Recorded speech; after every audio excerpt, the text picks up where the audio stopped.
Overcast and 20 degrees are the weather conditions the Blizzard Bike Club faces ahead of them.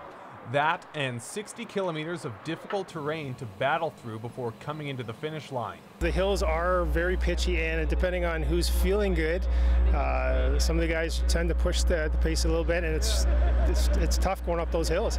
That's usually where things really break up. Some of the best met at Fort St. John's Kal-Tire for the first time in nearly a month.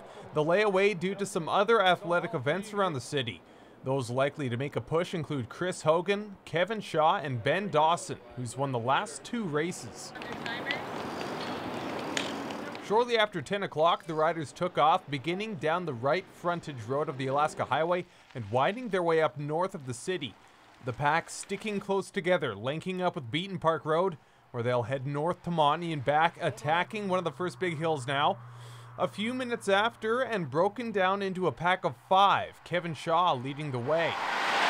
Past one of the bridges leading up to Montney, no rider looking to gain an edge quite yet, mainly sticking close together and waiting for a push in the latter half.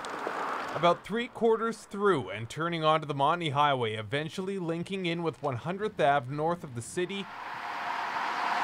Now making the turn, and it's down to just the top 3, Tate Hogan, Kevin Shaw, and Ben Dawson, setting up for a sprint finish.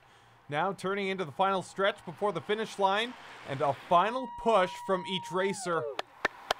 And coming through for his 3rd win in a row, Ben Dawson, looking prime once again, timing out to 1 hour 33:46. Each of the top 3 given that time, with Barry Brandel coming in under 3 minutes later, and Chris Hogan, Tate's father, coming in the top 5. Here's Dawson on taking the sprint finish. I just didn't want to get into the wind too much, so I stayed behind the younger guy there. He's probably the strongest of the 3 of us there, and just inexperienced. He went a little bit too early, and I just followed in the draft, saved a lot of energy, and just popped out right at the last minute there and took the sprint.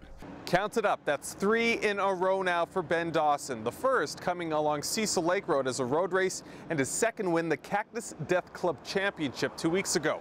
But what's most impressive is Ben Dawson is not a road racer. He's predominantly a mountain biker.